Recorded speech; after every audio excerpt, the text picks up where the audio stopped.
아들이 생일날 들고 온 선물 상자 하나. 그 안에 담긴 건 건강식품이 아니라 무심한 그 자체였습니다. 그날 저는 부모라는 이름을 내려놓기로 했습니다. 더는 무시당하지 않기로 결심한 충격적인 이유, 지금 들려드리겠습니다. 제 이름은 정진수, 올해로 71살입니다. 경기도 안양의 오래된 아파트에 아내와 함께 조용히 살고 있습니다. 젊은 시절 고된 일터에서 흘린 땀방울로 마련한 이 집에서 평생을 보내며 살아왔지요. 빚을 내어 장만한 첫 집이었지만 지금은 정들고 익숙해져 버린 이 작은 공간이 제게는 세상의 전부처럼 느껴집니다. 우리에게는 외아들 하나 있습니다. 이름은 정성기.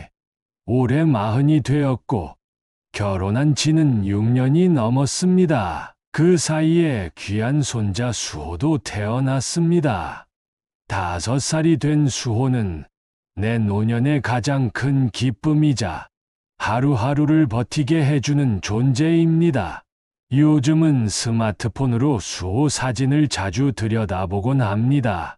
화면 속 웃고 있는 얼굴을 보면 그저 가슴이 먹먹해집니다. 보고 싶은데 자주 보지는 못하니 더 그런지도 모르겠네요. 요즘 제 삶은 조용합니다. 특별한 일정 없이 하루하루가 지나가고 대개는 아내와 함께 집에서 시간을 보냅니다. 아침이면 따뜻한 커피 한 잔과 함께 창밖을 내다보고 점심이 되면 근처 시장에 가거나 동네 공원을 산책하죠. 예전에는 노인복지회관에서 게이트볼도 치고 봉사활동도 가끔 나갔지만 어느샌가 그런 일들이 멀어졌습니다. 몸이 예전 같지 않다는 걸 매일 아침 일어날 때마다 실감합니다.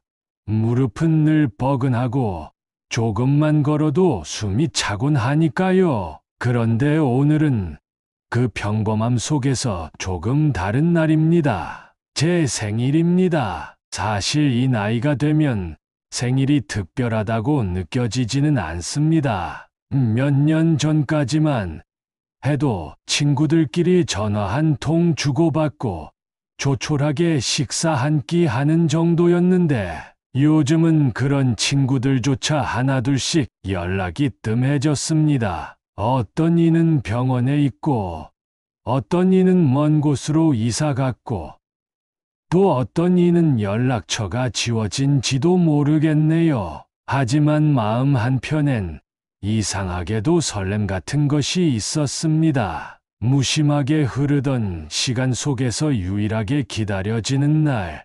평소 같으면 잊고 지나갔을 일상이지만 이번 생일은 왠지 모르게 기대가 생겼습니다.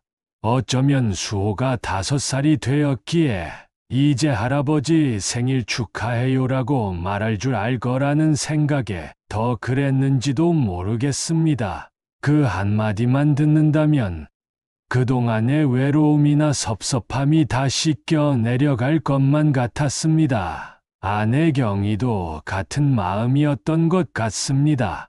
전날부터 부엌에서 분주히 반찬을 만들기 시작하더군요. 혹시라도 애들이 오면 수호가 좋아하는 걸 해줘야지 라며 잡채, 갈비찜, 김치전까지 정성껏 준비했습니다. 손끝에 힘이 실리고 반죽을 하던 손이 리듬을 타는 걸 보면서 느꼈습니다. 기대하고 있구나. 아내도. 전날 저녁 아내는 조용히 제게 말했습니다. 작년엔 잡채가 좀 싱거웠던 것 같아. 이번엔 당면도 좀 좋은 걸로 했어. 고기도 미리 재워놨고. 그 말에 저는 빙그레 웃었습니다. 그러자 아내가 한마디 덧붙이더군요. 당신도 내일은 단정하게 입어. 회색 니트 있잖아. 그거 입으면 얼굴이 좀 환해 보여. 그 말을 들으며 문득 결혼 초 아내가 제 넥타이를 매만지며 오늘 멋지다고 말하던 순간이 떠올랐습니다.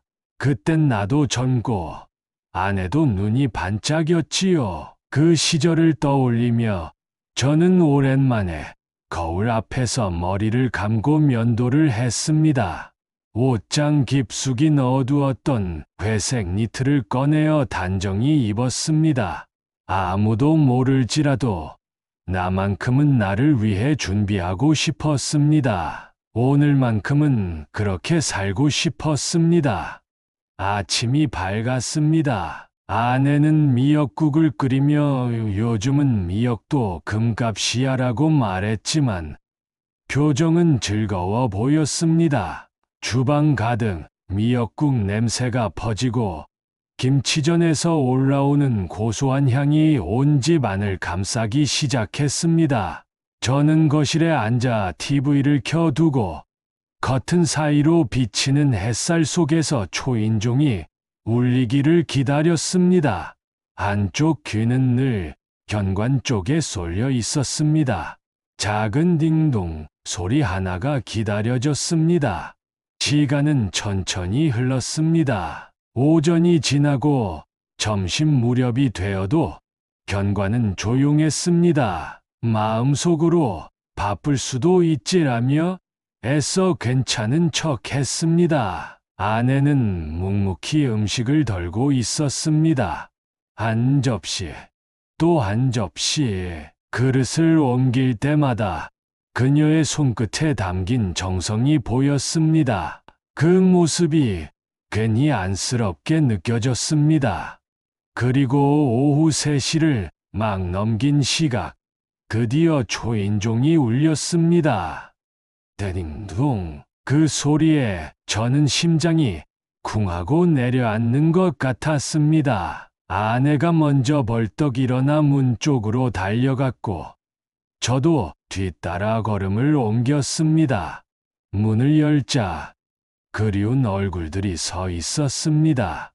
아들 성기, 며느리 지영, 그리고 고사리 같은 손을 흔드는 손자 수호. 아버지 생신 축하드립니다. 아들이 어색한 미소를 지으며 인사했고 며느리는 짧게 고개를 숙였습니다. 할아버지, 생일 축하해요. 수호가 환하게 웃으며 제 다리에 안겼습니다.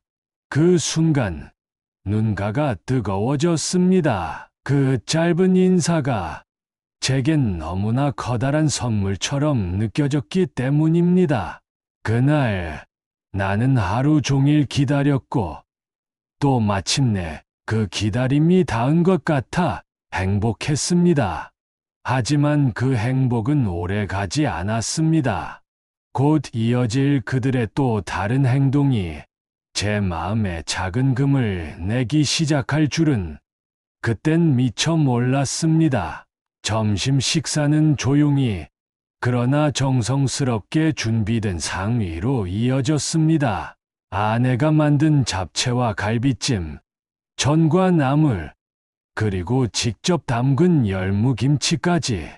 수호는 좋아하는 갈비를 몇 번이나 집어 먹었고, 며느리는 아내의 손맛을 칭찬하는 말을 짧게 하며 미소를 지었습니다. 아내는 그 말을 듣고 고개를 끄덕였지만 말끝에선 뭔가 씁쓸한 기운이 느껴졌습니다. 한때는 그 한마디에도 한참을 웃던 사람이었는데 오늘은 웃음이 짧고 표정이 쉽게 돌아오지 않았습니다.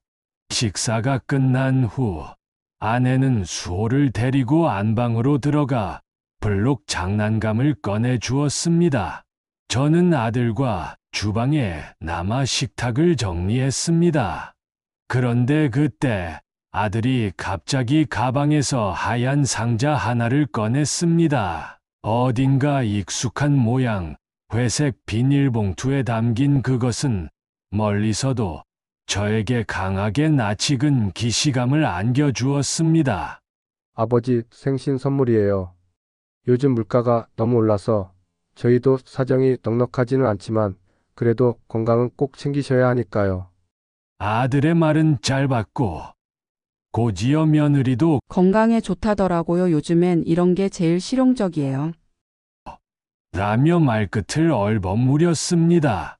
그리고 제게 건넨 상자, 눈앞에 놓인 순간 나는 한눈에 알아차릴 수 있었습니다. 작년 겨울 동네 약국에서 감기약을 사며 사은품으로 받았던 바로 그 제품과 똑같았습니다.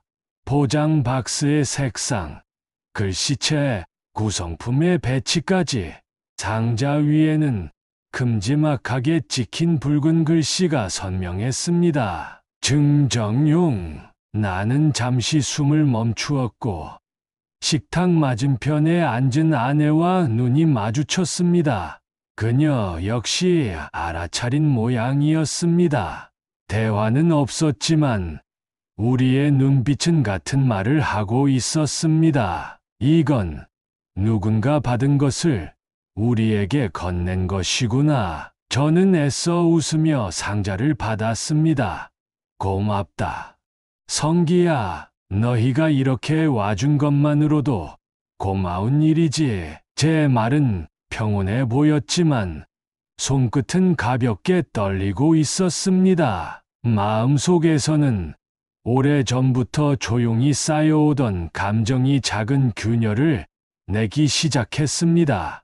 사람이 참 이상한 게 바라는 게 없다고 말하면서도 막상 아무것도 받지 못하면 서운해지고 기대하지 않는다고 다짐했는데도 막상 실망스러운 일이 생기면 쉽게 흔들리게 됩니다. 특히 그것이 자식에게서 비롯된 감정이라면 더더욱 그렇습니다. 부모라는 존재는 본디 그럴 수밖에 없는 것인지도 모릅니다. 아이들이 거실에서 TV를 보며 웃고 있는 사이 저는 안방문을 조용히 닫고 다시 거실로 나왔습니다. 아내는 부엌 싱크대 옆에 서서 무언가를 씻고 있었고 제 눈치를 살피지 않고 말없이 움직이고 있었습니다.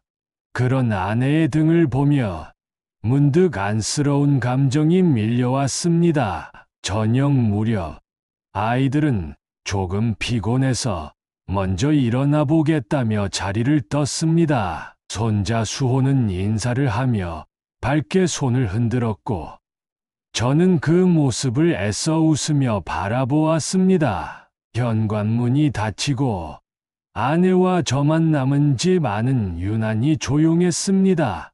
여보, 괜찮아? 조심스럽게 물었습니다. 아내는 대답 없이 상자 하나를 식탁 위에 올려놓았습니다. 그것은 아들이 두고 간 바로 그 선물이었습니다. 그녀는 고개를 숙인 채 낮은 목소리로 말했습니다. 당신은 괜찮아? 나는 오늘 마음이 좀 아팠어. 우리가 이렇게밖에 보이지 않나 싶어서. 그 말에 저는 한참을 입을 열지 못했습니다. 말 한마디 꺼내는 게 이렇게 어려울 줄 몰랐습니다. 아내는 수건으로 손을 닦은 뒤 제 옆에 앉았습니다. 상자를 열어보지도 않은 채 그냥 식탁 위에 그대로 올려둔 모습. 그걸 보면서 저는 무언가 무너지는 느낌을 받았습니다. 성기 어릴 땐 당신 생일이면 꼭 카드 만들고 풍선 불고 내 생일엔 미역국도 끓여줬잖아. 그런데 지금은 그때 그 마음은 다 어디로 간 걸까? 아내의 말은 나지막했지만 뼈가 있었습니다. 그 말들이 제 마음 깊은 곳까지 파고들었습니다. 저 역시 같은 생각을 하고 있었기에 반박할 수조차 없었습니다. 그렇게 우리는 말없이 식탁에 앉아 상자만 바라봤습니다. 그날 밤 TV에서는 평소 즐겨보던 주말 드라마가 방영 중이었습니다. 화면 속 배우들은 웃고 울며 각자의 인생을 살아가고 있었지만 우리는 소리만 켜진 TV 앞에서 무표정하게 시간을 흘려보냈습니다. 웃음도 대화도 감정도 없이 아내는 한숨을 쉬더니 말없이 거실로 돌아가 이불을 펴고 누웠고, 저는 혼자 남은 식탁 앞에서 그 상자를 다시 바라보았습니다. 이걸 주면서 어떤 생각을 했을까? 그 생각이 머릿속을 떠나지 않았습니다. 정말 몰랐을까? 아니면 알아도 괜찮다고 생각했을까? 우리 이렇게 대하는 게 괜찮은 일이라고 생각한 걸까? 머릿속에 수많은 질문이 맴돌았습니다. 그중 어느 하나에라도 진심이 있었다면 어쩌면 이런 마음은 들지 않았을지도 모릅니다. 하지만 그날 저는 느꼈습니다. 우리 부부가 자식에게 기대는 존재가 아니라 이제는 불편한 책임감 또는 형식적인 의무쯤으로 여겨지고 있다는 걸요. 그날 이후 저는 스스로에게 질문을 던지기 시작했습니다. 정진수, 너는 왜 여태 참았니? 뭘 믿고 여기까지 온 거지? 그리고 조용히 마음속에서 어떤 결심 하나가 태어나기 시작했습니다. 크고 무거운 건 아니었지만 분명히 자라나는 감정, 그건 바로 더는 기대하지 않겠다는 다짐이었습니다. 밤이 깊었습니다. 아내는 거실 한쪽에 펴놓은 이불 위에 누워 천장을 바라보고 있었고, 저는 주방 테이블에 앉아 조용히 손등을 문지르며 생각에 잠겨 있었습니다. 마치 어린아이처럼 서운한 마음을 어른 흉내 내듯 억누르려 했지만 내 안의 감정은 한 번 터진 뒤로 멈출 기세가 없었습니다. 성기가 초등학교 2학년 때 직접 생일 카드를 만들어준 이야기를 아내가 꺼냈습니다. 그 말을 듣는 순간 제 머릿속에 흐릿한 장면이 떠올랐습니다. 스케치북 종이를 반으로 접고 색연필로 삐뚤빼뚤 써 내려간 아빠 생일 축하해요라는 글귀. 그 밑엔 우리 가족 3명이 손을 잡고 웃고 있는 그림. 아이답게 어설펐지만 그 순수한 마음이 고스란히 담겨 있었습니다. 그때 저는 아이를 꼭 껴안고 이렇게 말했었습니다. 성기야, 아빠는 세상에서 제일 행복한 사람이야. 그랬지. 그 카드 아직도 서랍 어딘가 있을 거야. 제 목소리는 마치 다른 사람의 것처럼 멀게 들렸습니다. 아내는 한참 침묵하더니 다시 말했습니다. 그 녀석이 어쩌다 이렇게 바뀌었을까? 그때는 우리밖에 몰랐던 애였는데 지금은 그냥 피곤한 존재처럼 느끼는 것 같아.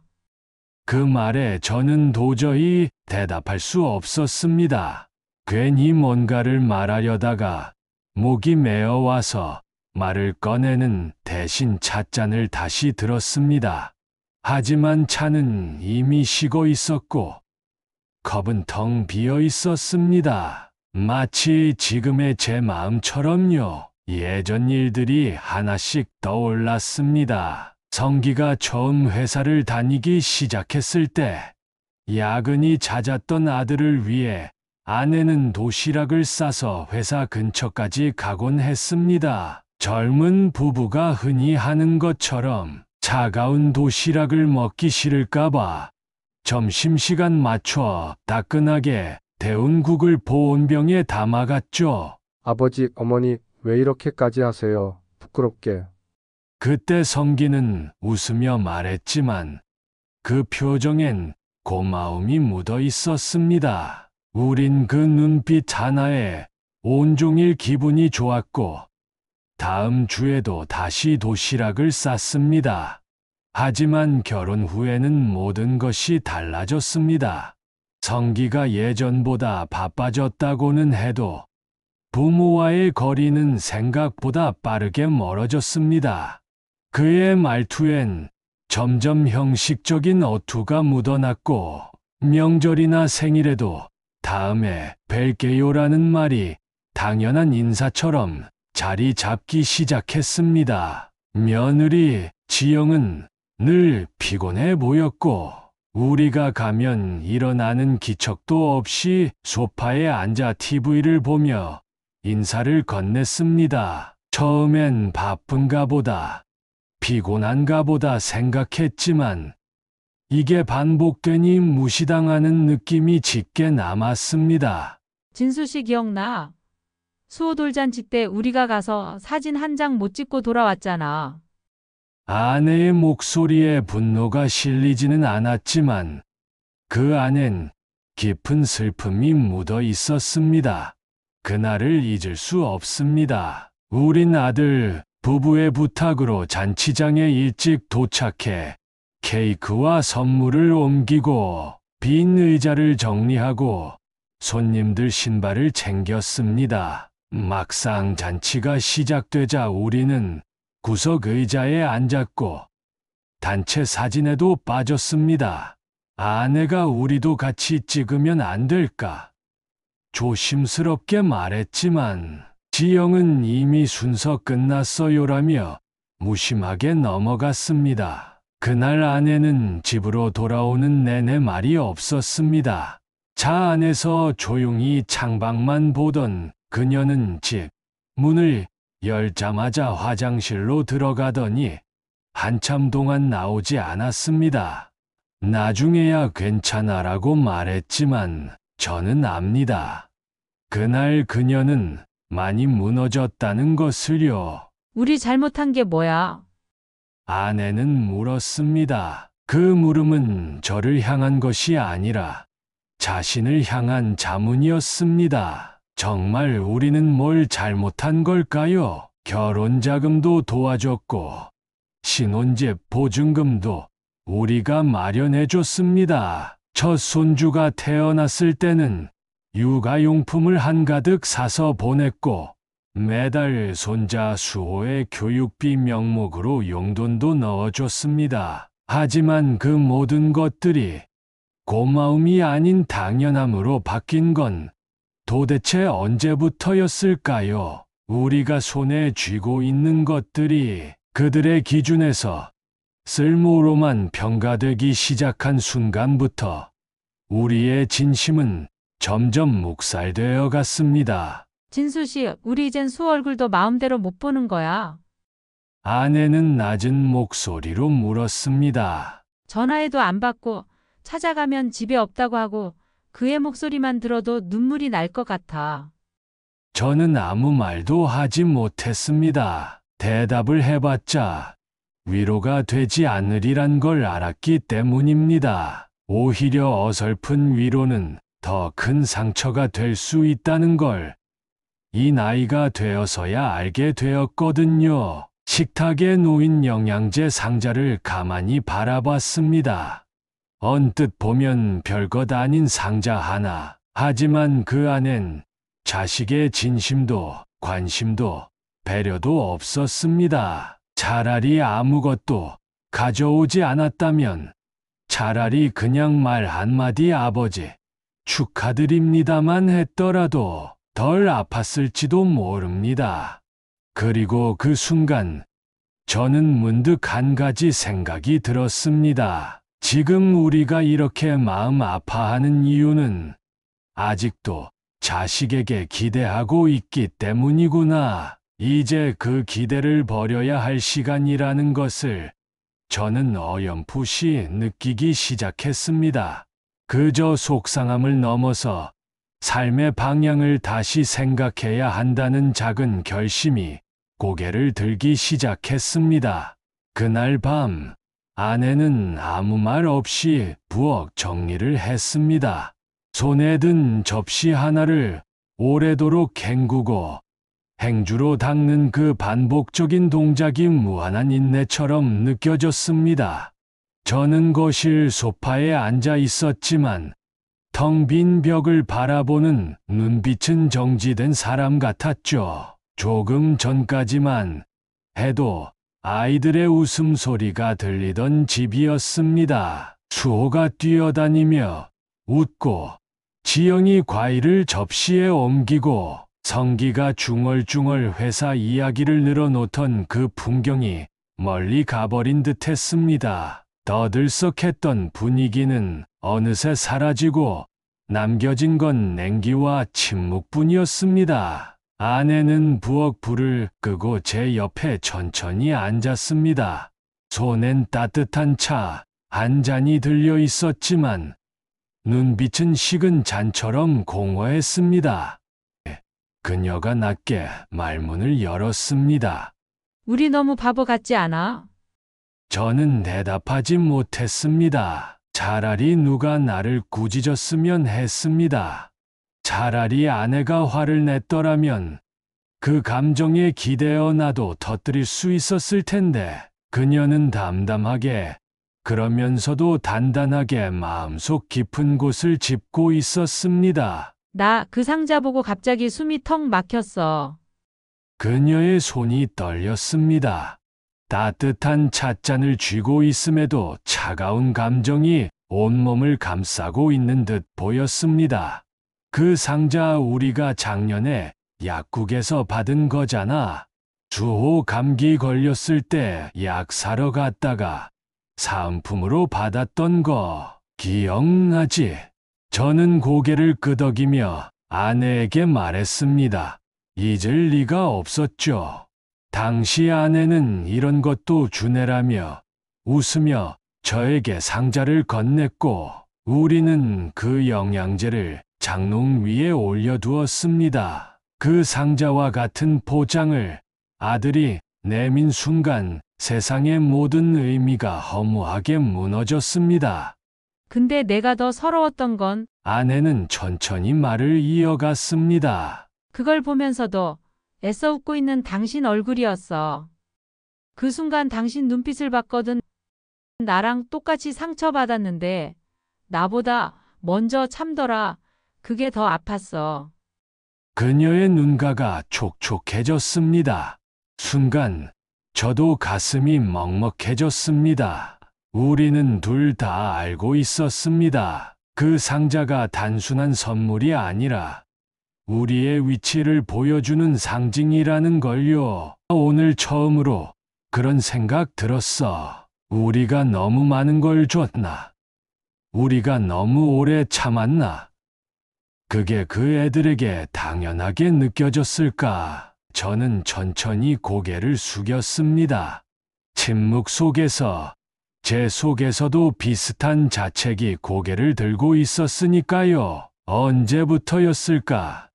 이런 마음을 품기 시작한 게 명절 전날 시장에서 두 손 가득 장을 봐오던 아내 수호가 좋아한다며 계란말이를 굽고 잡채를 볶고 갈비찜을 끓이던 손 아들은 회의가 있다고 연락했고 며느리는 애가 열이 나서요라며 불참을 전했죠. 그리고 남겨진 음식들 식탁 위에 차려진 채 싸늘하게 식어가던 그날의 저녁 그때도 아내는 말하지 않았습니다. 조용히 국을 시키며 다음엔 오겠지라고 했고 저는 요즘 젊은 사람들 다 그렇지라고 넘겼습니다. 그런 기억이 한둘이 아닙니다. 작년 가을 아내가 독감에 걸려 응급실에 실려간 날 성기는 바쁘다며 병원에 오지 않았고 지영은 다행이네요라는 메시지 하나 남겼을 뿐이었습니다. 그때도 아내는 바쁜가 보다라고 이해했고 저도 뭐 일하느라 그런 거지라고 넘겼습니다. 그러나 지금 그런 기억들이 잔잔한 강물처럼 밀려와 저를 집어삼키고 있었습니다. 그동안 우리가 받아온 무수한 무관심, 그 속에서 꾹꾹 눌러왔던 감정이 오늘에서야 터져버린 겁니다. 진수 씨, 우리 이제 그만해도 되지 않아?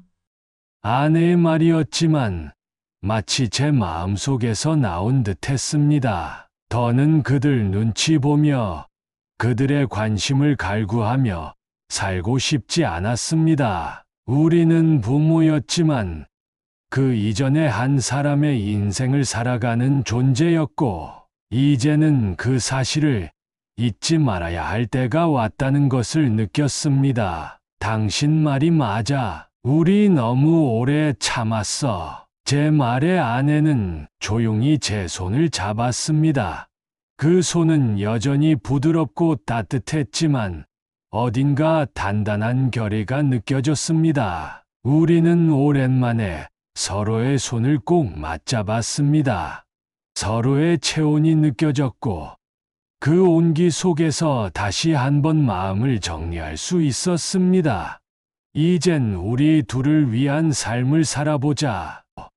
더 늦기 전에 그날 밤 침실로 들어간 우리는 한참을 뒤척였습니다. 불을 끄고 이불을 덮은 채 서로의 등을 마주한 채 누워 있었지만 마음은 같은 곳을 향하고 있었죠. 긴 시간 눌러왔던 감정의 뚜껑이 열리자 남은 건 결심뿐이었습니다. 어쩌면 늦었을지도 모르지만 더 늦게 깨닫는 것보단 낫다고 믿기로 했습니다. 우리는 그렇게 부모로서의 인생이 아닌 인간 정진수와 이경희로서의 삶을 다시 준비하기로 했습니다. 생일날 밤 처음으로 진심 어린 결심을 나눈 뒤에도 며칠 동안은 별다를 것 없는 날들이 흘렀습니다. 아내는 여전히 식사 준비를 했고 저는 거실에 앉아 신문을 넘기거나 라디오를 들으며 하루를 보냈습니다. 겉으로는 평온해 보였지만 우리 사이엔 말로 설명할 수 없는 무언가가 생겨 있었습니다. 고요한 결심은 속으로 천천히 무거워졌고 오랫동안 눈 감아왔던 기억들이 하나둘 떠오르기 시작했습니다. 그날 이후 저는 그동안의 일이 새삼스레 하나하나 다시 떠올랐습니다. 처음으로 이건 좀 이상하다고 느낀 건 아들의 결혼 이후였습니다.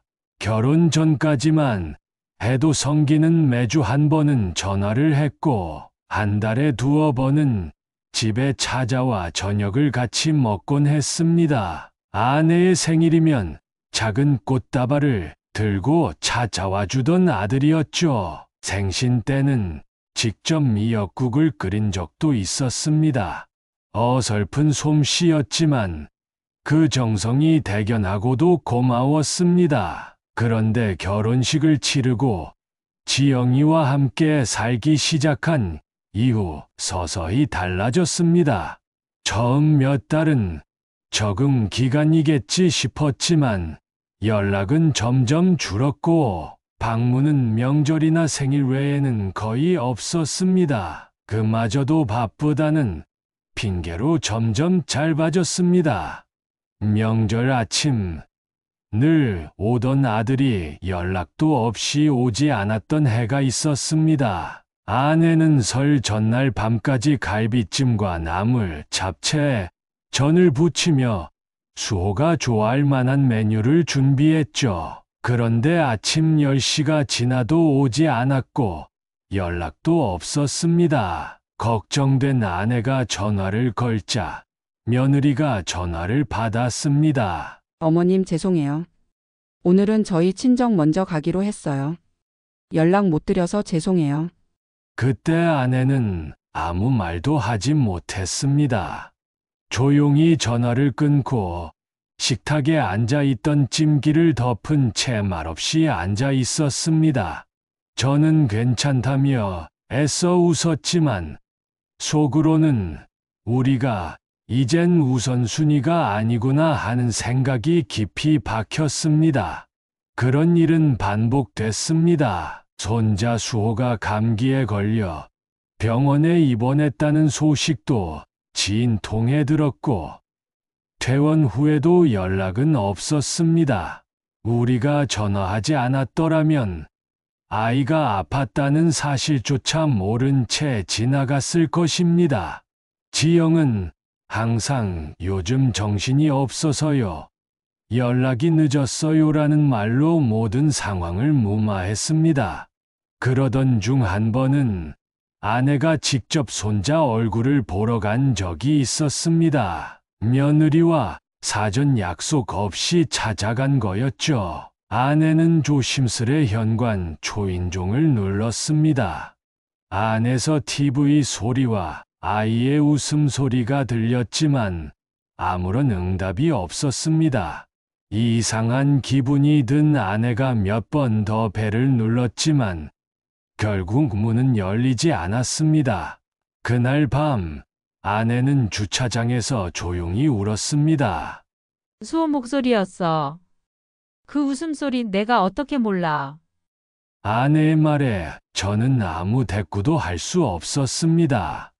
단지 등을 두드리며 다음엔 미리 연락하고 가자고 말할 뿐이었죠. 하지만 마음속 깊은 곳엔 이미 묵직한 무언가가 자리 잡고 있었습니다. 가장 서운했던 건 우리가 해준 모든 것들이 당연하게 여겨진다는 사실이었습니다. 결혼 전 우리는 아들의 신혼집 마련에 전세 자금을 전액 지원했고 혼수에 필요한 가전제품도 대부분 부담했습니다. 차가 필요하다는 말에 중고차 한 대를 새로 구입해 넘겨줬고 성기와 지영의 첫 휴가 땐 여행 비용도 슬쩍 보태줬습니다. 하지만 어느 순간부터 그 모든 배려는 기대가 되었고 부담이 아닌 의무가 되어 있었습니다. 그들이 전화를 걸어오는 날은 대부분 부탁이 있을 때였습니다. 아버지, 보험 갱신 때문에 서류 하나만. 다음 달 이사하려고 하는데 계약금이 좀 빠듯해서요. 이 요청은 언제나 구체적이었고 감정은 드러나지 않았습니다. 미안하다는 말보단 그냥 잠깐 도와주세요가 먼저였고 감사하다는 표현도 점점 사라졌습니다. 그렇다고 우리가 도와주지 않은 것도 아니었습니다. 명절이면 용돈을 챙겨줬고 생일이나 기념일이면 작은 선물도 보냈습니다. 수호의 어린이집 등록금이 부족하다는 말을 듣고는 선뜻 송금을 했습니다. 그것이 부모로서의 역할이라고 믿었고 기대하지 않는 사랑이야말로 진짜라고 생각했으니까요. 하지만 점점 그 믿음이 흔들리기 시작했습니다. 생각해보면 우리는 그들에게 많은 걸 내어줬지만 그들이 우리에게 돌려준 건 형식뿐이었습니다. 말뿐인 안부, 의무감 어린 방문, 그리고 형식적인 선물들. 그 상처는 시간이 지날수록 커졌고 그 무게는 우리의 일상까지 짓눌렀습니다. 지금 와서 돌이켜보면 그 무심함이 우리를 이렇게 만든 건 아닐지 모르겠습니다. 우리가 너무 많이 내어주었고 너무 오래 참았으며 너무 오랫동안 그들의 변화에 눈감아 왔다는 사실을 인정하게 된 겁니다. 아내는 아직 수호의 사진을 휴대폰 배경으로 해두고 있습니다. 그 작은 얼굴 하나로 하루의 감정을 버텨내는 모습이 안쓰럽고도 애처로워 보입니다. 손자의 이름을 부르며 웃던 날들이 머릿속에 남아있지만 그 웃음마저도 누군가의 도구가 되어버린 건 아닐까 하는 회의가 밀려오기 시작했으니까요. 우리가 남긴 기록 속엔 분명 사랑이 있었습니다. 하지만 그 사랑은 이제 더 이상 일방적이어서는 안 된다는 걸 우리는 그날부터 차츰 깨닫고 있었습니다. 그날은 평범한 평일 오후였습니다. 아내는 점심을 준비하고 있었고 저는 창가에 앉아 라디오에서 흘러나오는 클래식 음악을 듣고 있었습니다. 그날따라 마음이 무겁게 가라앉아 있던 탓인지 선율조차 마음에 들어오지 않았습니다. 아내가 손에 물기를 닦으며 조심스레 다가와 말했습니다. 여보, 나 수호 보고 싶어서 지영이한테 전화했는데 안 받아. 그 말에 저는 고개를 끄덕였습니다. 최근 몇 달 사이 지영이가 아내의 전화를 자주 피하는 일이 잦아졌습니다. 전화를 받지 않거나 받더라도 무뚝뚝하게 대답하고는 서둘러 끊어버리는 시기였죠. 아내는 그런 통화를 할 때마다 괜히 미안하다는 듯 표정을 감추며 저를 피해 부엌으로 향하곤 했습니다. 그날도 별반 다르지 않았습니다. 지영이에게 몇 번 전화를 걸었지만 아무런 응답이 없었고 아내는 한숨을 쉬며 주방으로 돌아갔습니다. 바빠서 전화를 못 받았을 거라고 말했지만 사실 제 마음도 편치는 않았습니다. 그래서 이번에는 제가 직접 아들에게 전화를 걸었습니다. 통화음이 두세 번 울리고 성기가 전화를 받았습니다. 아버지, 무슨 일이세요? 지금 회사에서 나오는 중입니다. 익숙한 어조, 퉁명스럽지 않지만 어디까지나 업무 외 연락에 대한 부담이 느껴지는 목소리였습니다. 저는 최대한 아무렇지 않게 말했습니다. 그래, 혹시 지영이는 괜찮은가 해서 며칠째 연락이 없어서 말이다. 그 말이 끝나자 잠깐의 정적이 흘렀습니다. 그리고 아들이 어색한 웃음과 함께 답했습니다. 아, 지영이가 요즘 좀 피곤해요. 수호도 감기 기운 있어서요. 다음에 연락드릴게요. 그리고 통화가 끝나려는 순간 저는 우연히 듣지 말아야 할 것을 듣게 됐습니다. 아들이 통화를 완전히 끊지 않은 채 스마트폰을 내려놓았던 모양입니다. 전화를 끊었는데도 여전히 무언가 소리가 들려왔고 저는 본능적으로 휴대폰을 귀에 갖다 댔습니다. 그 속에서 들려온 목소리는 분명 지영이의 것이었습니다. 또 전화야? 진짜 이제 지겹다니까. 도대체 얼마나 전화를 해야 직성이 풀리는 거야? 귀찮아 죽겠어. 요즘 누가 그렇게 부모한테 연락하고 살아? 일주일에 한 번이면 됐지. 그 순간 저는 몸이 얼어붙는 것 같았습니다. 손에 들고 있던 휴대폰이 부들부들 떨릴 정도로 온몸에 힘이 들어갔고 혈관이 쿵쾅거리며 온 머리를 타고 올라오는 느낌이 들었습니다. 더 듣고 싶지 않았지만 제 자신도 모르게 그 통화를 끝까지 들어버렸습니다. 사은품 받은 것도 있냐고라는 말에서 생일날 받았던 그 영양제 상자가 떠올랐습니다. 아내가 조심스레 쓰레기통에 넣었던 그 상자, 억지로 웃으며 괜찮다고 말했던 저의 표정, 그 모든 것이 이 대화 한 줄로 허망하게 무너졌습니다. 통화를 마친 저는 조용히 스마트폰을 내려놓았습니다. 그리고 소파에 깊이 앉아 두 손으로 얼굴을 감쌌습니다. 아무 말도 나오지 않았고 아무 생각도 정리되지 않았습니다. 오직 마음속 깊은 곳에서 타들어가는 무언가가 있을 뿐이었습니다. 잠시 후 아내가 차 한 잔을 들고 다가왔습니다. 무슨 일이야? 누구랑 통화했어?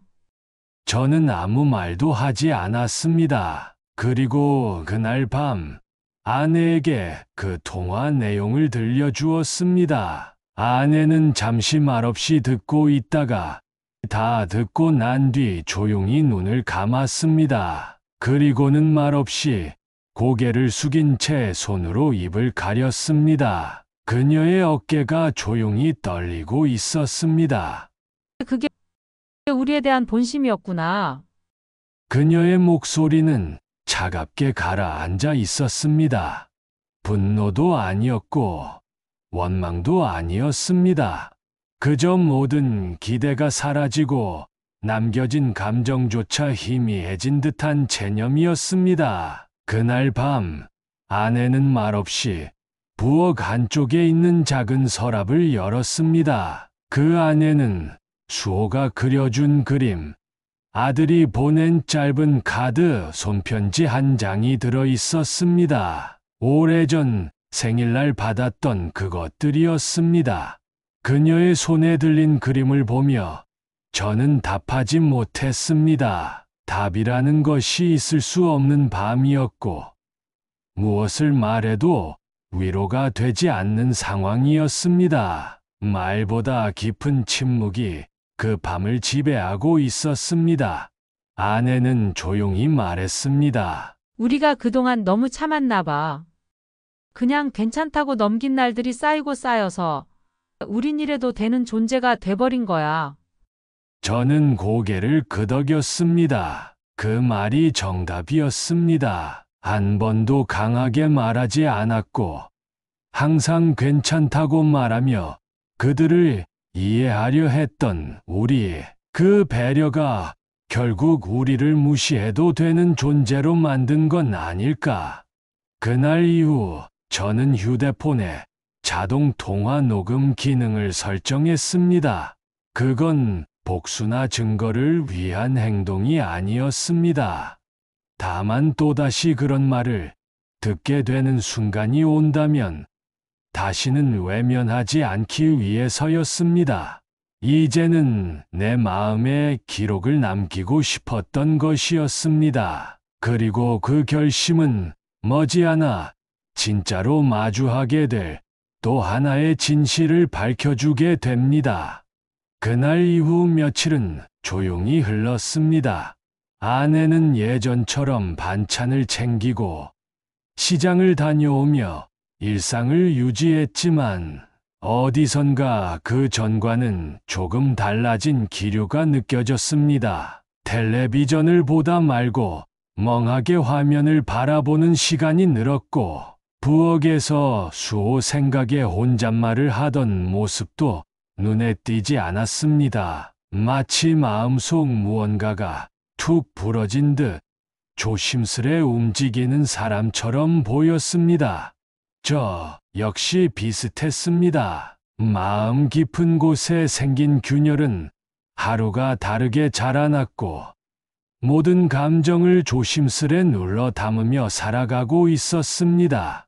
어른이니까, 부모니까, 또 참아야지라는 말로 스스로를 설득하고 있었지만, 솔직히 말해 한 번 무너진 신뢰는 이전과 같은 방식으로 회복되지 않았습니다. 그렇게 시간이 조금 흐른 어느 날, 아들 성기에게서 전화가 걸려왔습니다. 오랜만에 먼저 전화한 터라 아내와 저는 동시에 화면을 바라봤습니다. 벨소리가 멎고 전화를 받자마자 성기의 목소리가 들려왔습니다. 아버지, 저 말씀드릴 게 있어서요. 그래, 무슨 일이냐? 저희 요즘 집이 좀 좁아요. 수호가 자꾸 넘어지고 다쳐요. 그래서 내년에 이사 가려고 하는데. 말을 이어가는 성기의 목소리에는 어딘가 미안한 기색이 묻어 있었습니다. 그러나 동시에 익숙하게 반복되어 온 부탁의 예감이 들기도 했습니다. 아버지 명의니까 팔려면 아버지 동의가 필요하고 혹시 돈을 좀 보태주실 수 있나 해서요. 그렇지. 내 이름이 아니니까. 말이 끝나자 옆에서 듣고 있던 아내가 조용히 숟가락을 내려놓았습니다. 평소 같으면 무슨 일인데? 하며 물었겠지만 이번엔 조용히 자리에서 일어나 방으로 들어가 버렸습니다. 저는 잠시 침묵한 채 전화기를 들고 있었습니다. 머릿속에는 아들 부부가 했던 말들이 떠올랐습니다. 귀찮다. 애들처럼 군다. 보여주기용 선물. 그 모든 말들이 마치 전화기 너머로 되살아나는 듯 했습니다. 성기야, 너 지난번에 차도 바꾸고 싶다고 했었지? 이번엔 어떤 걸로 생각하고 있냐? 아버지, 그건 그냥 그렇다는 거였고요. 꼭 바꿔달란 건 아니에요. 그런데 그 순간 며느리 지영의 목소리가 옆에서 들려왔습니다. 차는 꼭 외제차로요. 회사 다닐 때 이미지가 중요하잖아요. 그 말이 끝나는 순간 저는 확신할 수 있었습니다.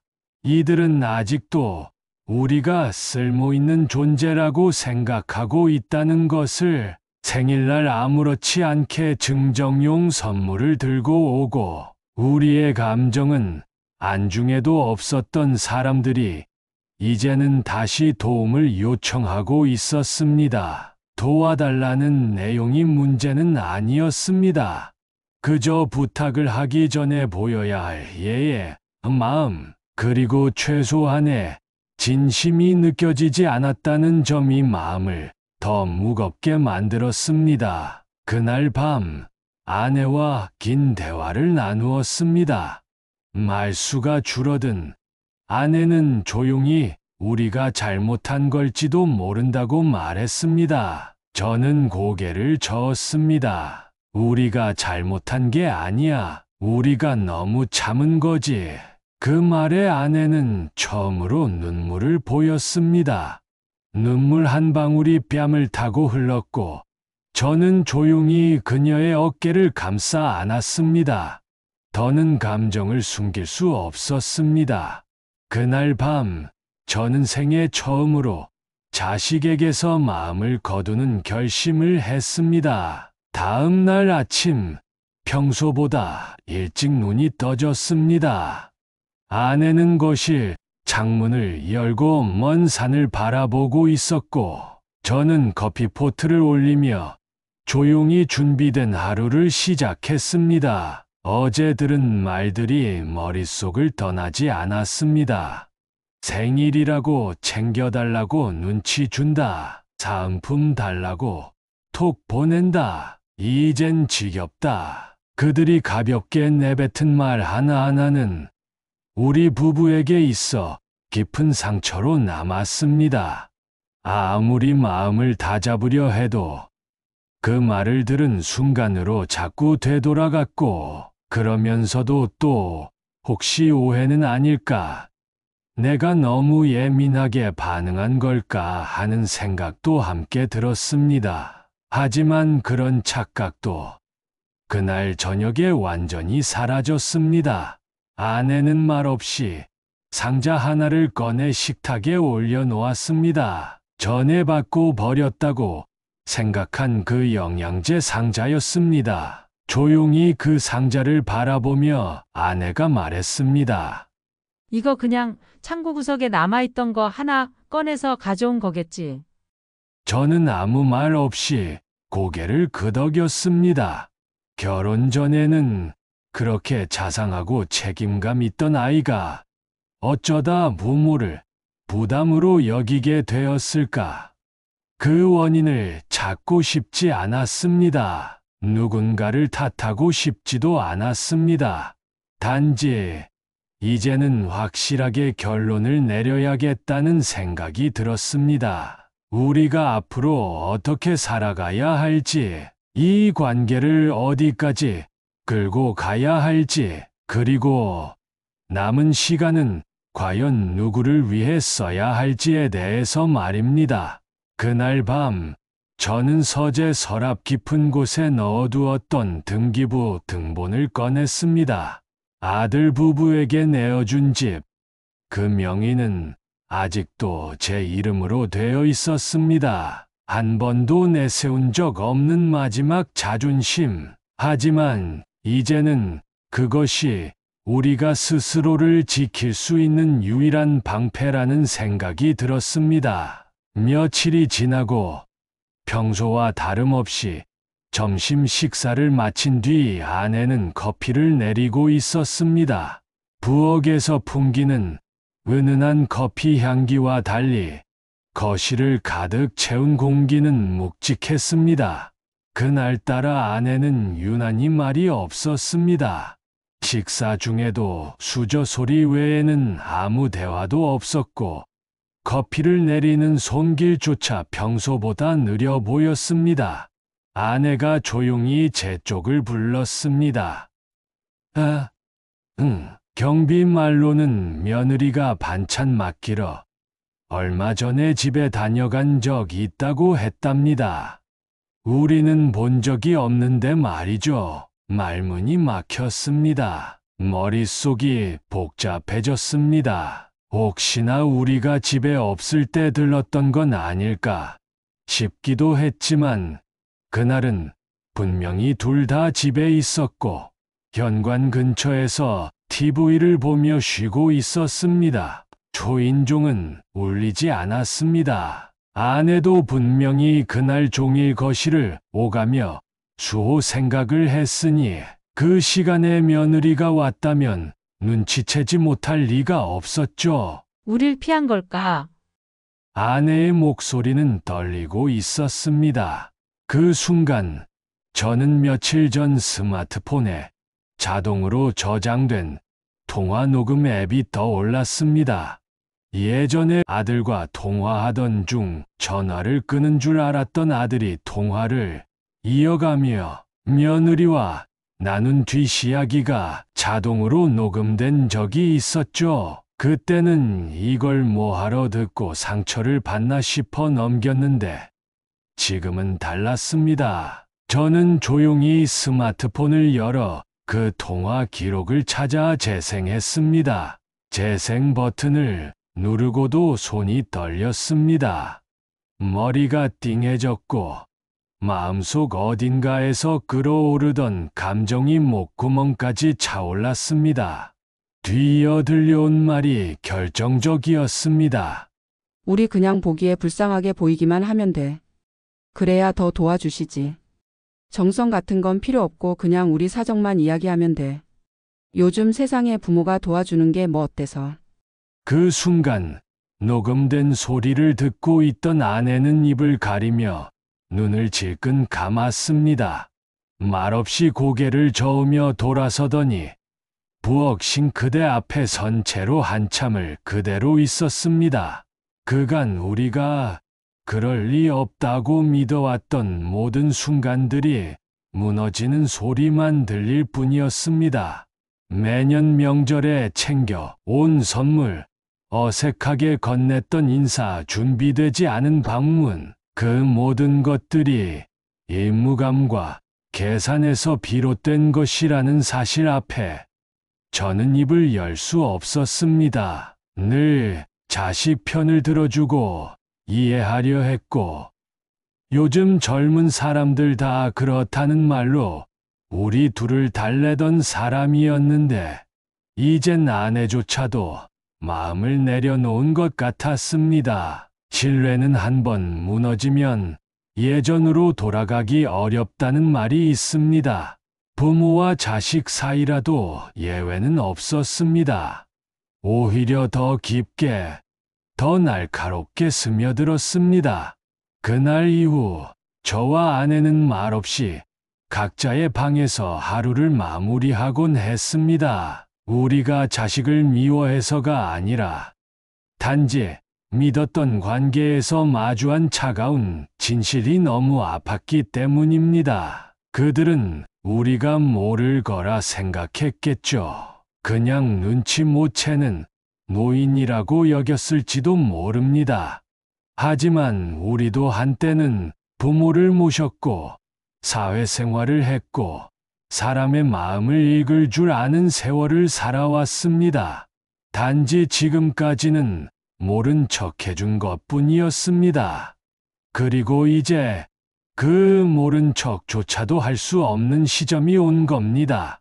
며칠이 흘렀습니다. 큰 소란도 격한 다툼도 없었지만 집 안 공기는 어딘가 무거웠습니다. 말수는 줄었고 웃음은 더 줄었습니다. 아내는 여느 때처럼 장을 보고 반찬을 만들고 거실을 치웠지만 그 모든 동작이 이전보다 느려지고 조심스러워졌습니다.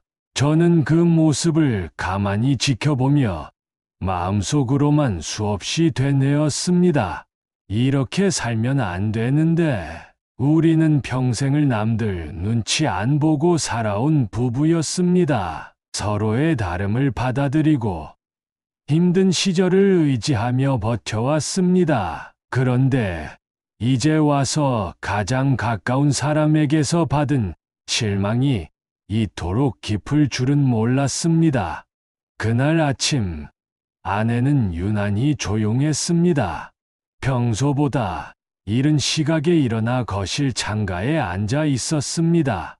묵묵히 먼 산을 바라보며 손에 든 머그잔 속 커피는 식어가고 있었죠. 저는 말없이 그 옆에 앉았습니다. 따로 무슨 이야기를 꺼내지 않아도 마음은 서로 닿아 있었습니다. 잠시 후 아내가 먼저 우리 이제 진짜로 마음 정리할 때가 온 것 같다며 말했습니다. 그 말 한마디가 심장을 톡 건드렸습니다. 나는 고개를 천천히 끄덕였습니다. 며칠 전부터 같은 생각을 해오고 있었기 때문이었습니다. 머리로는 수없이 되뇌었지만 그 결정을 입 밖으로 꺼내는 건 또 다른 용기가 필요했습니다. 맞아. 나도 계속 생각했어. 우리가 이 나이에 이렇게 속상한 감정을 안고 살 필요는 없잖아. 우리가 누구한테 배 끼친 것도 아닌데. 아내는 고개를 끄덕이며 말없이 제 손을 잡았습니다. 그 손은 여전히 따뜻하고 부드러웠습니다. 거친 세월을 함께 견뎌낸 손이었고, 이제는 더 이상 상처받기를 거부하는 손이었습니다. 우리는 그날 하루 종일 거실 식탁에 마주 앉아 대화를 나눴습니다. 생전 처음으로 아들 성기에게 받았던 섭섭한 일들을 하나하나 되짚어보며 말이죠. 그동안은 말하지 않고 넘어갔던 일들, 애써 기억하지 않으려 했던 순간들을 솔직하게 꺼내놓는 시간이었습니다. 그렇게 만든 건 우리를 대하는 그들의 태도였으니까요. 그날 밤, 저는 서랍 깊은 곳에 넣어두었던 서류 봉투를 꺼냈습니다. 집 등기부등본, 차량 등록증, 보험 서류, 그리고 오래전부터 정리해두었던 통장 사본들, 종이 한 장 한 장을 넘기며 그 위에 적힌 이름과 금액들을 다시 확인했습니다.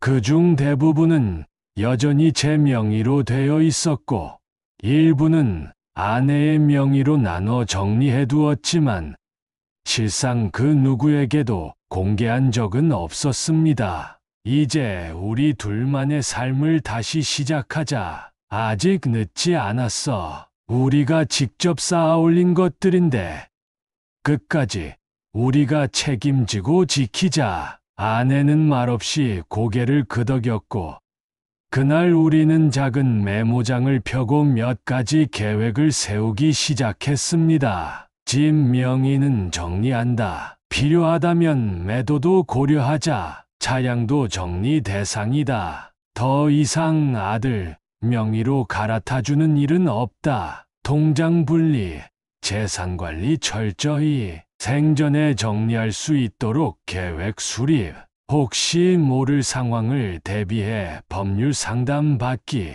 그날 밤, 나는 오랜만에 편안한 잠에 들 수 있었습니다. 마치 가슴 속에 돌덩이 하나를 내려놓은 것처럼 깊고 조용한 잠이었습니다. 다음 날 아침, 아내는 일찍 일어나 저보다 먼저 부엌에 나가 있었습니다. 평소보다 더 정갈하게 차려진 아침상이 식탁 위에 놓여 있었습니다. 따뜻한 미역국과 노릇하게 지진 계란말이, 그리고 고소한 김치전까지 오랜만에 마음 담긴 밥상이었습니다. 무슨 날이야? 제가 웃으며 묻자 아내는 빙긋 웃으며 우리 인생을 새로 시작하는 날이라며 즐거워했습니다. 그 말을 들으며 저는 괜히 가슴이 울컥했습니다. 평생을 자식에게 의지하지 않고 살아왔던 우리가 이제는 기대하지 않는 삶도 넘어서 완전히 분리된 삶을 준비하고 있다는 사실이 서글프면서도 한편으로는 홀가분하기도 했습니다. 그날 오후, 우리는 동네 법무사 사무실을 찾았습니다. 문을 열고 들어서자 젊은 법무사 직원이 반갑게 맞이했습니다. 저는 서류를 하나씩 꺼내며 말했습니다. 이 집, 제 명의로 되어 있는데요. 아내 명의로 일부 이전하고 싶습니다. 혹시 나중에 문제가 되지 않게끔 절차를 미리 준비하고 싶어서요. 직원은 친절하게 설명해 주었고 필요한 서류들을 안내해 주었습니다. 절차는 생각보다 간단했고 우리는 곧바로 상담 일정을 잡았습니다. 법무사 사무실을 나오면서 아내가 말했습니다. 처음엔 이런 것까지 해야 하나 싶었는데 오길 잘한 것 같아. 마음이 한결 편해졌어. 나도. 그래, 뭔가 우리 삶이 다시 정리되는 느낌이야. 이날 이후 우리는 하나씩 정리를 해나가기 시작했습니다. 통장도 새로 만들고 보험도 갱신했으며 기존에 자동이체로 나가던 금액들도 모두 정리했습니다. 혹시라도 아들 부부에게 우리가 여전히 줄 것이 남아있다는 착각을 주지 않기 위해 아주 조심스럽고도 철저하게 준비해 나갔습니다. 누군가는 말할지도 모릅니다. 그래도 자식인데 너무 냉정한 거 아니냐고. 하지만 저희는 말하고 싶습니다.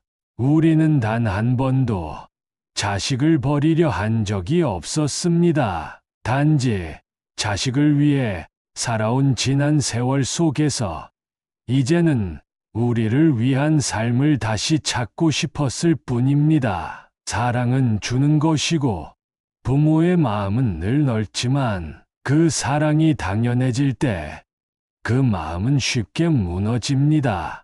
그리고 지금 우리가 다시 세우려는 삶은 단순히 경제적인 독립이 아니라 감정의 자립이었습니다. 며칠 뒤 평소와 다를 바 없는 오후였습니다. 아내는 마루에 앉아 조용히 뜨개질을 하고 있었고 저는 부엌에서 따뜻한 차를 준비하고 있었죠. 그때 휴대폰이 울렸습니다. 화면에 뜬 이름은 다름 아닌 아들이었습니다. 몇 초간 망설였지만 결국 전화를 받았습니다. 전화를 건 아들의 목소리는 언제나처럼 조심스러운 듯하면서도 어딘가 익숙한 맥락이 느껴졌습니다. 아마도 이번에도 부탁이겠구나 싶었습니다. 잠깐의 정적이 흘렀고 아들의 말은 이어졌습니다. 지난번에 이야기하던 집 문제였습니다. 저는 대답했습니다. 이젠 그런 일 없을 거다, 성기야. 네. 아버지, 무슨 말씀이세요? 집도, 차도, 이제는 우리 부부가 정리하고 있는 중이야. 그 집도 팔 생각 없어. 우리가 살든 임대를 놓든 결정은 우리 몫이다. 수학이 너머의 아들은 당황한 듯한 숨소리를 내며 물었습니다. 아니, 갑자기 왜 그러세요? 지금까지 한 번도 그런 말씀 안 하셨잖아요. 지금까지는 그랬지. 근데 이제는 아니다. 이젠 우리도 우리 인생을 살아야겠다 싶어서. 그 짧은 통보는 아들에게는 꽤 충격이었던 듯했습니다. 이전 같았으면 한두 마디 더 덧붙여 다음에 도와줄게, 조금만 기다려라 같은 말로 마무리했겠지만 이번엔 아니었습니다. 저는 그 말을 마지막으로 전화를 끊었습니다. 아내가 저를 물끄러미 바라보다 조심스레 전화 온 건지 확인했습니다. 역시나. 이번엔 집 팔자고 하더라. 아내는 한숨을 쉬며 고개를 끄덕였습니다. 그 말이 무슨 의미인지 굳이 설명하지 않아도 다 알아들은 눈치였습니다. 그날 밤 아내와 나는 조용히 거실에 앉아 나란히 찻잔을 들었습니다. 한참을 침묵 끝에 아내가 조심스레 말을 꺼냈습니다. 그 애들 우리가 아직 뭔가 줄 게 남았다고 생각하나 봐요. 그래서 찾아오는 거겠지. 이젠 우리가 버텨야 할 때 같아. 우리 마음 또 흔들리면 안 돼. 아내의 목소리는 단호했습니다. 흔들림 없는 그 말 한마디가 내 마음에 박혀 나 역시 고개를 끄덕일 수밖에 없었습니다. 며칠 후 또다시 아들의 전화가 왔습니다. 이번엔 아내가 받았습니다. 평소 같았으면 짧게 받거나 넘겼겠지만 이번에는 달랐습니다. 평소보다 유난히 부드럽고 정중한 말투였습니다. 아마도 며칠 전 전화 통화 이후 우리가 심상치 않다는 걸 감지한 듯했습니다. 아내는 손주에 관한 일이라 대답을 망설였지만 이내 단호하게 말했습니다. 수호시합, 나중에 영상으로 보여줘. 요즘 몸이 좀 안 좋아서 외출은 어렵겠다. 그 말을 듣는 제 가슴 한켠이 조여왔습니다.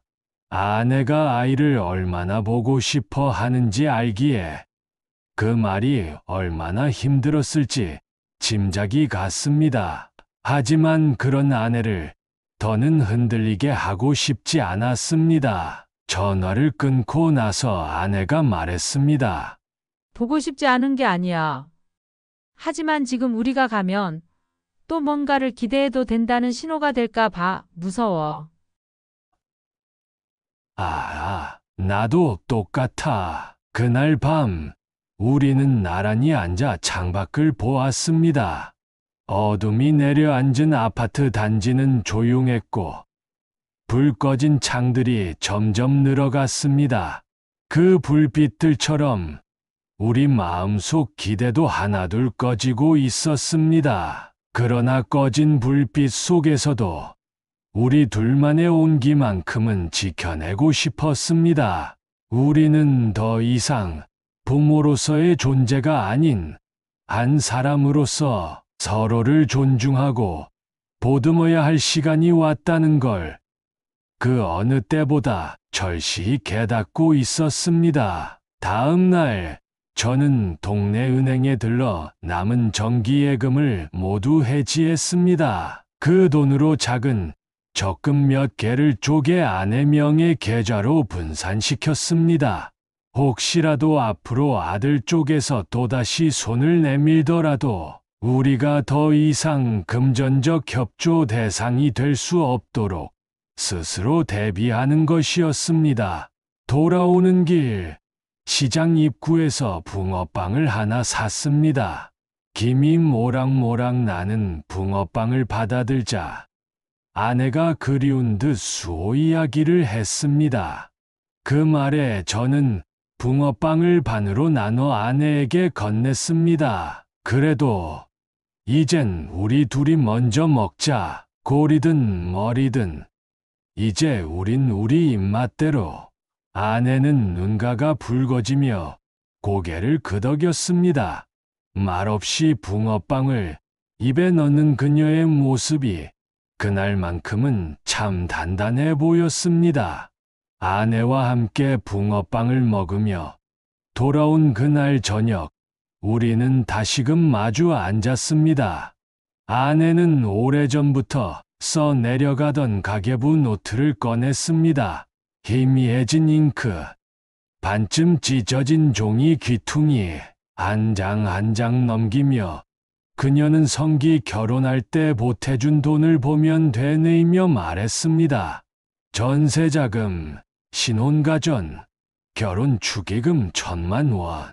감정이 북받친 듯 보였지만 꾹 참고 있는 표정이었습니다. 저는 조용히 노트를 바라보다가 말없이 그녀의 손등 위에 손을 얹었습니다. 여보, 그만 보자. 이제 그 숫자들 우리한텐 의미 없잖아. 아내는 눈물을 흘리기 시작했습니다.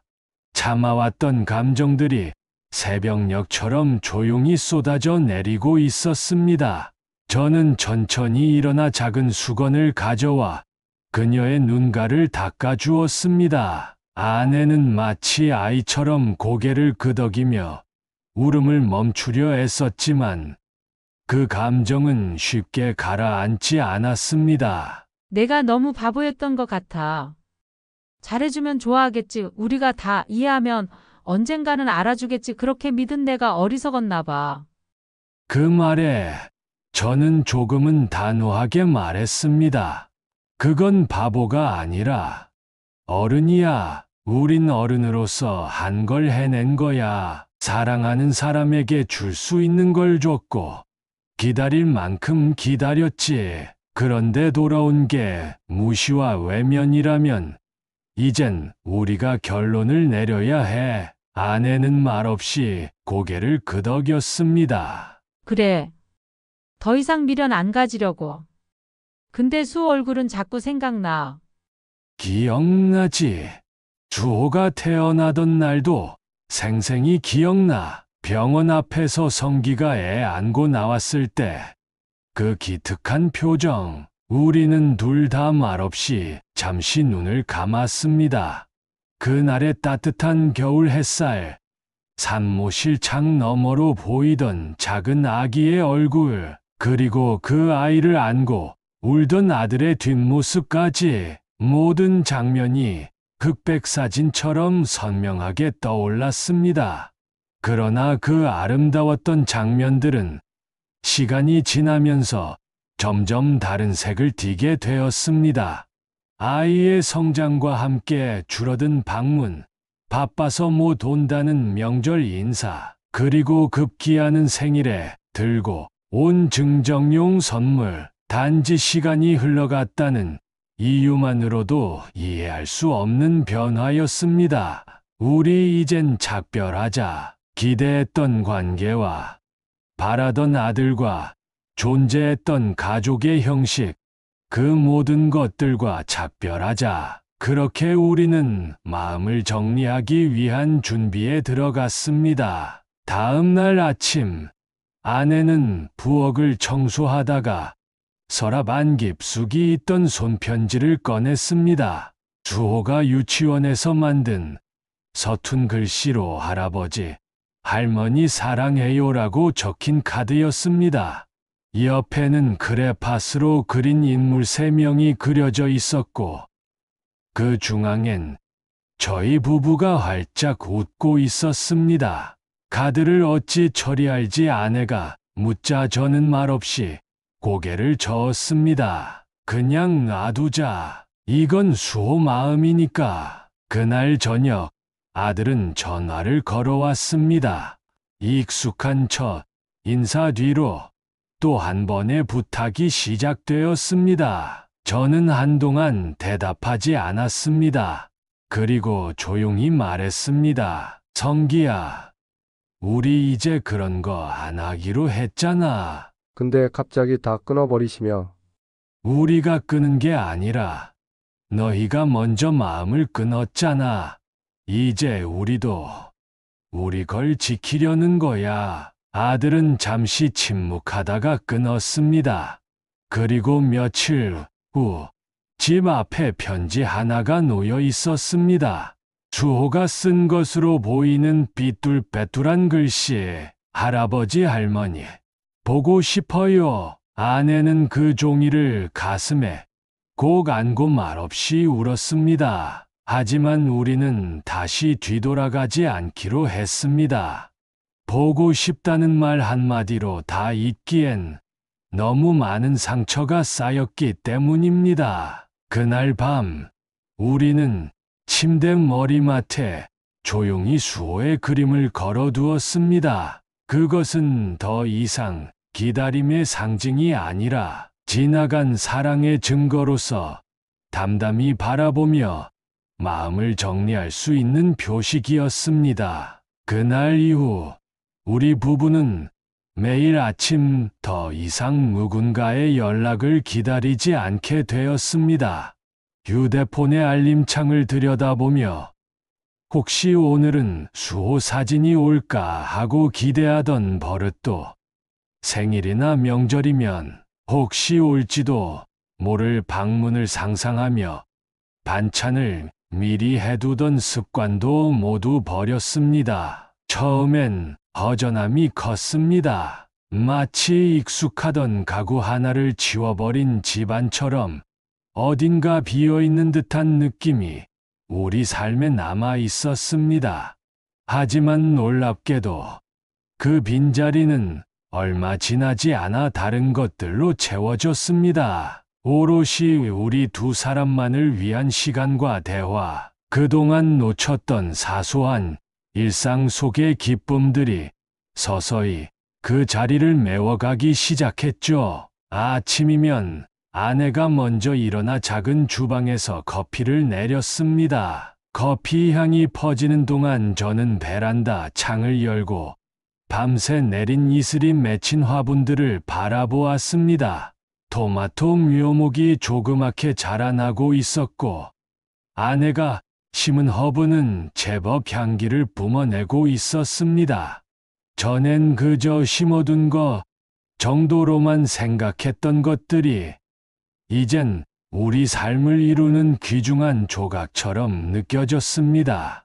공원에 가자는 아내의 말에 저는 고개를 끄덕이며 운동화를 챙겼습니다. 함께 손을 잡고 동네 공원을 걷는 그 짧은 시간 동안 우린 나란히 걸으며 지난 세월을 되짚기도 하고 앞으로 어떤 식으로 살아갈지를 조심스럽게 그려보기도 했습니다. 서로의 체온이 전해지는 그 짧은 순간들이 예전엔 당연하다 여겼지만 지금은 참 소중한 시간이더군요. 우리 예전엔 참 바쁘게 살았지, 그치? 그땐 하루하루가 전쟁 같았으니까요. 애 키우고, 일하고, 부모님 모시고, 그 대화는 참 오래 기억에 남았습니다.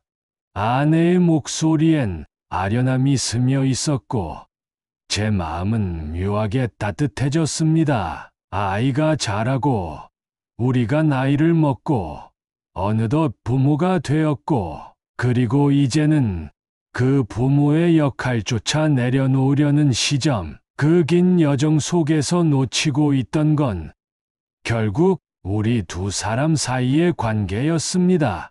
우린 너무 오래 부모라는 이름으로만 살아왔습니다.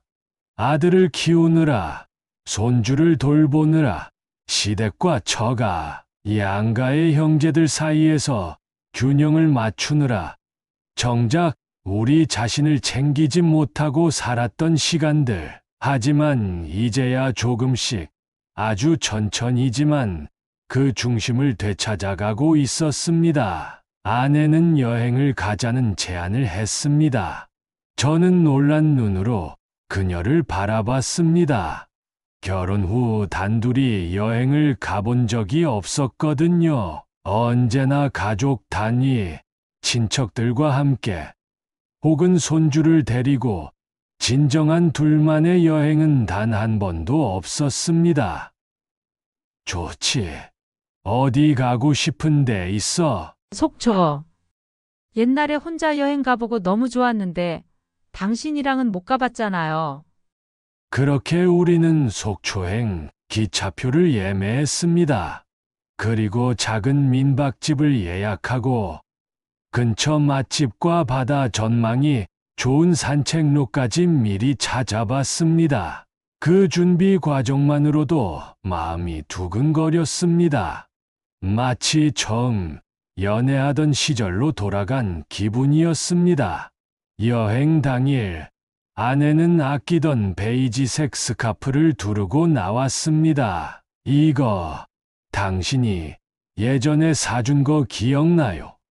라고 묻는 그녀의 얼굴엔 오랜만에 화사한 미소가 피어 있었습니다. 기차 안에서 창밖 풍경을 보며 우리는 한참을 아무 말 없이 손을 맞잡고 있었습니다. 그저 함께 있는 것만으로도 충분했으니까요. 속초에 도착해서는 항구 근처를 걷고 길거리에서 파는 오징어 순대를 먹고 바닷가 모래사장을 맨발로 걸었습니다. 바람이 불어와 머리카락을 흩날릴 때 아내는 눈을 감고 바다 냄새를 깊게 들이마셨습니다.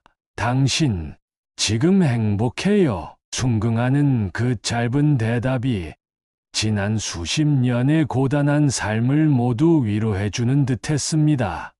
여행을 다녀온 후 우리는 더 자주 웃게 되었습니다. 작은 것에 감사하고 서로의 존재에 익숙해지기보다 매일 새롭게 느끼려고 노력했습니다. 물론 여전히 아들 생각, 손자 생각이 들지 않는 건 아니었습니다. TV를 보다 수호 또래 아이가 나오면 괜히 울컥하기도 했고, 명절 즈음엔 마음 한편이 시리기도 했죠. 하지만 이제는 그 감정을 억지로 참지 않았습니다. 아내와 함께 이야기하며 풀었고, 때론 사진첩을 꺼내 추억도 했습니다. 단지 그 감정에 사로잡히지 않고 그저 지나온 시간의 일부로 받아들이는 연습을 하고 있는 것이지요. 우리 이젠 잘 살고 있는 것 같죠? 진심으로 그렇게 생각해. 지금의 우리에겐 더 이상 무언가를 바라지 않아도 되는 평온함이 있습니다. 외부의 평가나 자식들의 반응에 일비하지 않고 우리만의 기준으로 하루를 채워가는 삶, 그것이 바로 우리가 오랜 시간 원해왔던 노후의 모습이 아니었을까요? 이제 우리는 매일같이 노년이라는 시간을 두려워하기보다 그 시간을 누리는 법을 배우고 있습니다.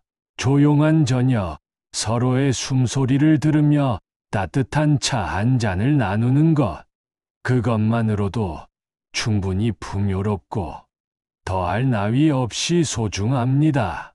그리고 가끔 아내와 함께 이런 말을 주고받습니다. 우린 그래도 잘 살아왔지.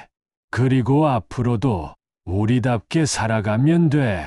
아내와 저는 이제 더 이상 누군가의 부모로서 살고 있지 않습니다. 물론 법적으로는 여전히 아들의 부모이고 수호의 조부모이며 가족이라는 틀은 남아있지만 마음만큼은 그 이름에서 한 발짝 물러나 있습니다. 그것은 상처받은 이들이 마지막으로 택하는 보호막이자 남은 삶을 지키기 위한 담담한 결단이었습니다. 처음엔 혼란스러웠습니다. 50년 넘게 쌓아온 가족이라는 체계, 우리가 믿어왔던 가치들이 단숨에 무너졌다는 느낌이 들었기 때문입니다. 부모는 끝까지 자식을 감싸야 한다. 자식은 부모에게 효를 다해야 한다는 고정된 도덕과 관념 안에서 살아왔던 우리에게 그것이 어긋났다는 건 단순한 섭섭함 이상의 감정이었습니다. 하지만 생각해보면 그 당연함이라는 것이 언제부터인가 우리 삶을 잠식하고 있었던 것 같습니다. 처음부터 아무것도 바라지 않았습니다. 다만 서로의 삶을 존중해 주기를, 자식이 부모를 이해하려는 마음만은 잃지 않기를 바랐을 뿐입니다. 그러나 그 바람마저 외면당한 뒤 우리는 비로소 질문을 시작하게 됐습니다. 부모라는 이름은 왜 끝없는 희생만을 의미해야 하는가? 왜 나의 존재는 언제나 참고 배려하고 기다리는 사람이어야만 하는가? 그 질문은 곧 삶의 방식에 대한 근본적인 변화로 이어졌습니다. 어느 날 저는 서랍 깊숙이 넣어두었던 일기장을 꺼내 다시 쓰기 시작했습니다. 처음 몇 줄은 손이 떨려 잘 써지지 않았지만 이내 습관처럼 생각을 정리해가는 자신을 발견할 수 있었습니다. 쓰는 행위는 스스로를 객관적으로 돌아보게 만들었습니다. 나는 누구의 아버지로만 살아온 게 아니었다. 나는 누구의 남편으로만 존재한 것도 아니었다. 나는 나다. 나 정진수라는 한 사람이다. 그렇게 다시 나 자신이라는 정체성을 되찾는 과정이 시작됐습니다. 아내 역시 조용히 자신의 삶을 정비해 나갔습니다.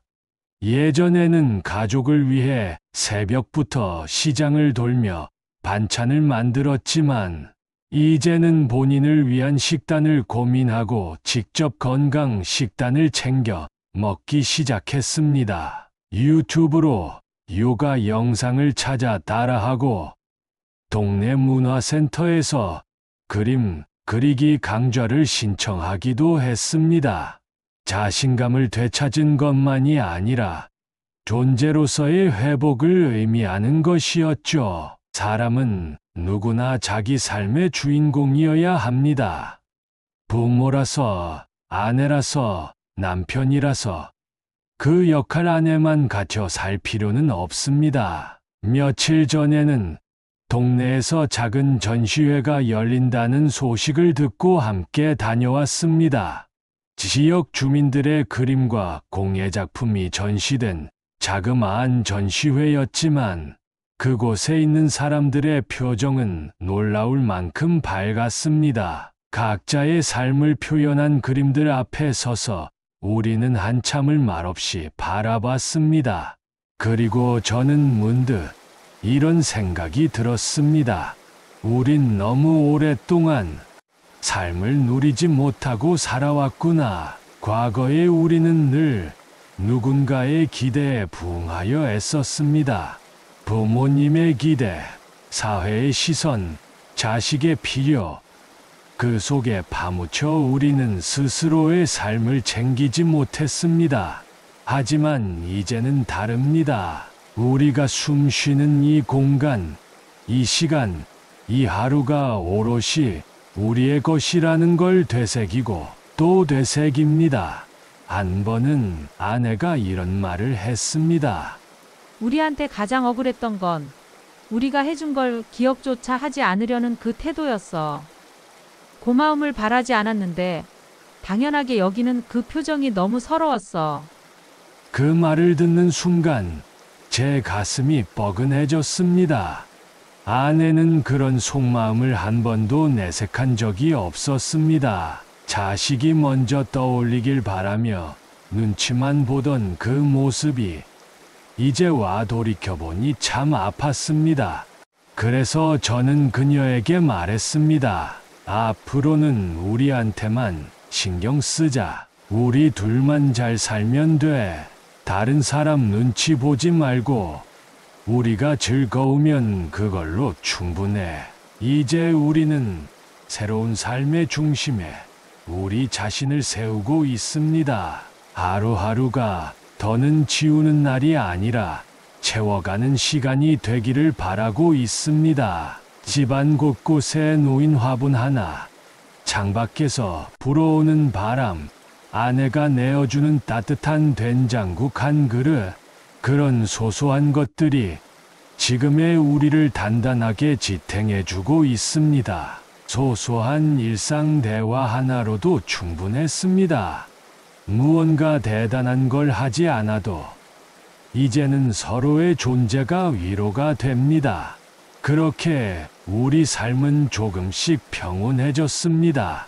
가끔 아들에 대한 연락이 오기도 합니다.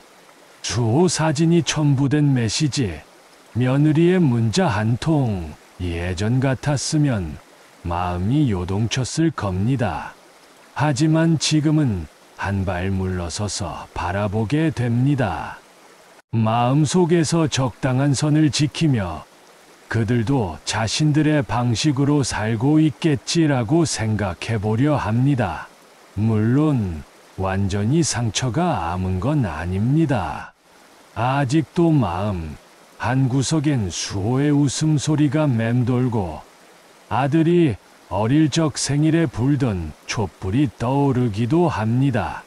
하지만 그런 감정까지 포함해서 받아들이는 것이 지금의 삶이고 우리의 새로운 방식입니다.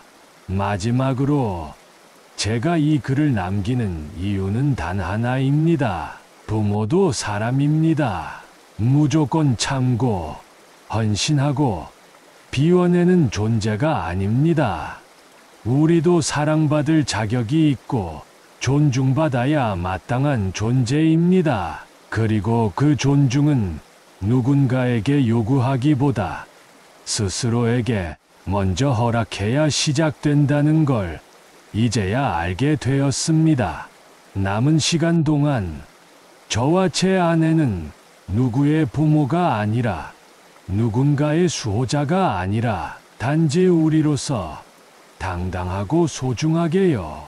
아마 많은 분들이 이런 생각을 해보셨을 겁니다. 이만큼 해줬으면 알아주겠지. 그래도 가족인데 최소한의 마음은 남아있겠지. 하지만 그런 기대가 반복해서 외면당하고 그 상처가 쌓이고 쌓여 결국 마음 한 귀퉁이가 꺾이는 순간이 오면 사람은 더 이상 같은 자리에 머물 수 없습니다. 우린 그동안 너무 많은 걸 감내해왔습니다. 참고 또 참으며 가족이라는 이름 아래 스스로를 지워왔지요. 하지만 이제는 알고 있습니다. 오늘도 이 이야기를 끝까지 들어주셔서 감사합니다. 그리고 당신의 노년이 따뜻하고 평온하길 진심으로 응원합니다.